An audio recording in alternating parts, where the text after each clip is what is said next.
Hello and welcome to e commerce with Evan. और आज का जो हमारा वीडियो है वो काफ़ी ज़्यादा इंफॉर्मेटिव होने वाला है, क्योंकि आज हम ये डिस्कस करने वाले हैं कि आप इंडिया के टीयर 2 टीयर 3 या मेट्रो सिटी में बैठ के मंथली अपने ई कॉमर्स बिजनेस से कितने की अर्निंग कर सकते हैं, एकदम रियलिस्टिक और ऑथेंटिक इंसाइट के साथ। कोई हवा हवाई बातें नहीं, सारा जेन्युइन इनपुट आपको बताएंगे। जेन्युइनली क्या खर्चा आने वाला है, कितना आपका पैसा लगने वाला है, और सारे डिडक्शंस करने के बाद एंड में सारा सब कुछ काटने पीटने के बाद आपको आपका टेक होम, आपका पॉकेट में क्या आने वाला है, तो इसको समझेंगे। वीडियो काफ़ी इंफॉर्मेटिव है, फर्स्ट हैंड इंफॉर्मेशन है, ऑथेंटिक है, इसलिए एंड तक देखिएगा। और आगे दोबारा आपको ये कभी रेफ़र करना पड़े तो इस वीडियो को सेव कर लीजिए या चैनल को सब्सक्राइब कर लीजिए, ताकि बाद में भी आप इसको रेफ़र कर सकें। तो आइए बिना टाइम वेस्ट करे हुए स्टार्ट करते हैं। देखिए, आप इनिशियली मान लीजिए आपने 3 प्लेटफॉर्म हैं जो मैं सबको रिकमेंड करता हूँ कि आपको इन 3 प्लेटफॉर्म से ही अपने ई कॉमर्स बिजनेस को स्टार्ट करना है। वो आपका अमेज़ॉन है, फ्लिपकार्ट है और मीशो है, ठीक है। अब लेट्स से कि आपने, और इन तीनों पे स्टार्ट करने में कोई फीस नहीं लगती अप फ्रंट, तो लिस्टिंग कम्प्लीटली फ्री है। और 1000 तक का अगर आपका प्रोडक्ट है तो फ्लिपकार्ट और मीशो कोई कमीशन भी नहीं लेते हैं, और अमेज़ॉन लेता है। तो लेट्स से कि आपने कोई प्रोडक्ट लिया, ठीक है, और उसका प्राइस अभी के लिए अज्यूम कर लेते हैं कि लेट्स से वो आपको 200 तक का पड़ रहा है, एक एवरेज मान लिया। आपके पास मान लीजिए 5-6 प्रोडक्ट है, कोई 150 का है, कोई 250 का है। एक एवरेज आपके प्रोडक्ट का जो हमने कॉस्ट, यानी कि ये प्रोडक्ट आपको कितने का पड़ रहा है, ठीक है, सारा सब शिपिंग विपिंग मिलाने के बाद आपके घर पे, आपके वेयर हाउस में जब ये आ रहा है तो आपको कितने का पड़ रहा है। लेट्स से वो 200 रुपये का पड़ रहा है, ठीक है। अब आम तौर से जो प्राइसिंग स्ट्रैटेजी होती है इन प्लेटफॉर्म से, आप उस 200 के प्रोडक्ट को अप्रॉक्सीमेटली 400 तक में बेच सकते हैं। यानी आपको जो बैंक सेटलमेंट अमाउंट उसका मिल सकता है वो 400 रुपये तक आराम से मिल जाएगा आपको, ठीक है। तो यानी कि 200 रुपये का मार्जिन, ठीक है। अब लेट्स अज्यूम कि आपका बिजनेस अभी नया है और 1-2 महीने ही हुआ है, तो आपको मंथ पर डे 50 ऑर्डर का आपका एक वॉल्यूम है, ठीक है। पर डे 50 ऑर्डर का वॉल्यूम, अगर आपने अच्छे से रिसर्च करके प्रोडक्ट लिया है और आपकी लिस्टिंग के सारे आपने बेस्ट प्रैक्टिसेस और जो स्ट्रैटेजीज हैं उनको फॉलो किया है, तो 40-50 ऑर्डर पर डे आ जाएंगे। इट्स रीजनेबल, 1-2 महीने में इतना आने लगता है। तो अगर आपके 50 ऑर्डर पर डे हैं तो आपके टोटल महीने के अगर हम लोग देखें तो कितने ऑर्डर हो जाएंगे, 1500 ऑर्डर हो जाएंगे, ठीक है। अब यहाँ से मैथ शुरू होती है, तो आप कॉपी पेन ले लीजिए या अपना कैलकुलेटर खोल लीजिए। तो 1500 ऑर्डर में से देखिए, सबसे पहले तो आप ये मान लीजिए कि इसमें लगभग 200 ऑर्डर कैंसिल हो जाएंगे, ठीक है। बच गए आपके 1300 ऑर्डर। 1300 ऑर्डर में आपके लगभग 10 से 15%, यानी कि 130 टू 180 ऑर्डर्स आप मान लीजिए, अभी के लिए आप 10% मान लीजिए कि आपके 200 ऑर्डर्स और, तो आपके हम लोग ने इधर 200 ऑर्डर कैंसिल कर दिए थे, और अनदर 200 ऑर्डर्स आपके आरटीओ हो जाएंगे। आरटीओ का मतलब ये होता है कि ऑर्डर गया मगर कस्टमर ने उसको रिसीव करने से मना कर दिया, चाहे वो कॉल ना उठाया हो या जो भी किया उसने उसने बेसिकली उस ऑर्डर को रिसीव नहीं किया, तो वो आपके पास आरटीओ आ गया। तो अब आपके पास 1500 में से कितने ऑर्डर बच गए, 1100 ऑर्डर बच गया।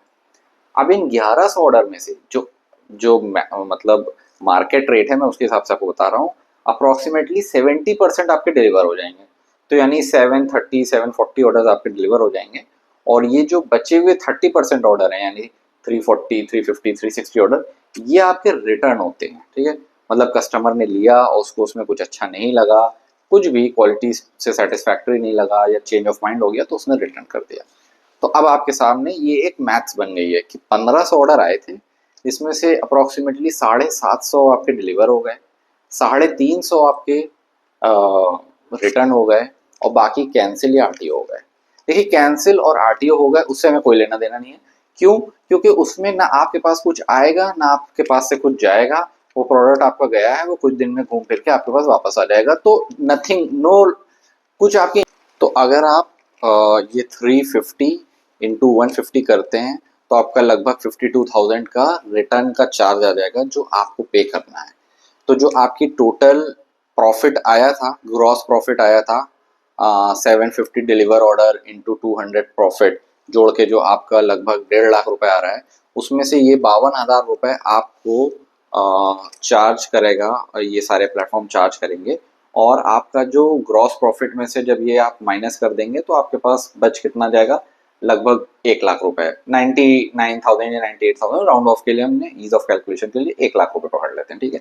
अब ये 1 लाख रुपए आपके पास प्रॉफिट आ गया है रिटर्न विटर्न सब हटाने के बाद। अब इसमें फर्दर आपके क्या खर्चे आने वाले हैं, इसमें आपके 2-3 मेन खर्चे हैं। सबसे बड़ा इसमें तो आपको एक टैक्स भरना पड़ेगा, ठीक है, जीएसटी। 18% के हिसाब से देखें तो आपकी जो 750 ऑर्डर्स की सेल थी उस पर लगभग 50-55 हज़ार का जीएसटी बैठेगा।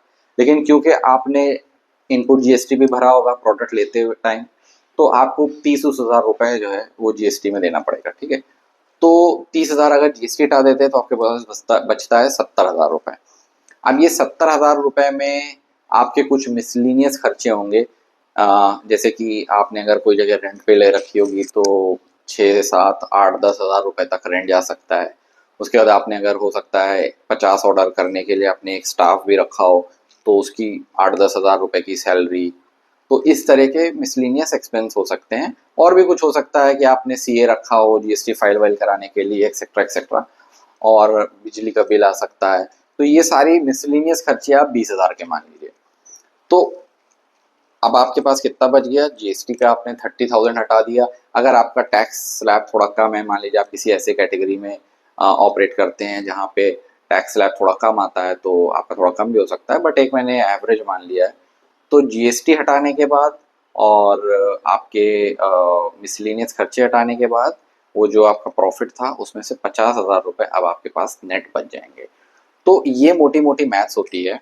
अब इसमें थोड़ा बहुत प्लस माइनस होता है कि मान लीजिए आपका प्रॉफिट 200 नहीं था, 250 था, या आपका प्रॉफिट 200 नहीं था, 170 था, है ना, या फिर आपका रिटर्न मैंने 30% एज्यूम किया है, हो सकता है आपका 20% हो।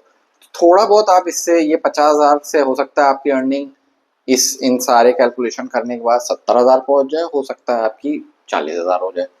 तो ये एक मोटा मोटा मैथ्स है। तो this is the kind of earning that you can expect in the beginning अपने ई कॉमर्स बिजनेस से।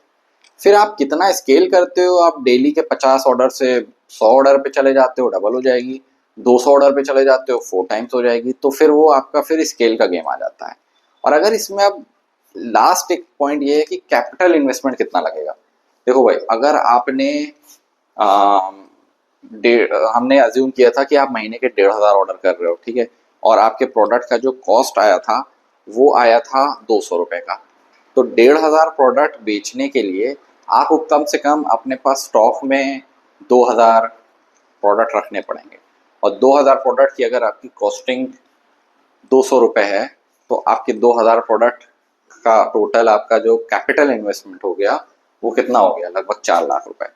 तो 4 लाख 5 लाख का आपको माल रखना पड़ेगा अगर आपको इतनी सेल करनी है, ठीक है।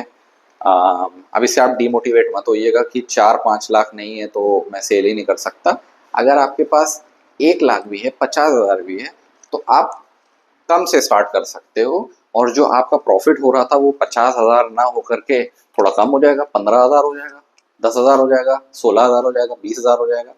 तो आप धीरे धीरे उसको री इन्वेस्ट कर करके 6-7 महीने में आप अपना कैपिटल बढ़ा सकते हो और फिर उसको इन्वेस्ट कर सकते हो, ठीक है। तो ये मैंने एक किसी भी ऐसे बंदे को जिसको अपना बिजनेस स्टार्ट करना है उसके लिए वीडियो रिकॉर्ड किया है ताकि आपको एक एस्टिमेट मिल जाए कि आपका ई कॉमर्स बिजनेस आपको कितना पैसे कमा के दे सकता है। अगर आपको इसमें कोई डाउट है या कोई चीज़ समझनी है तो आप कमेंट सेक्शन में ज़रूर कमेंट कर दीजिएगा, मैं हर एक का रिप्लाई करूँगा।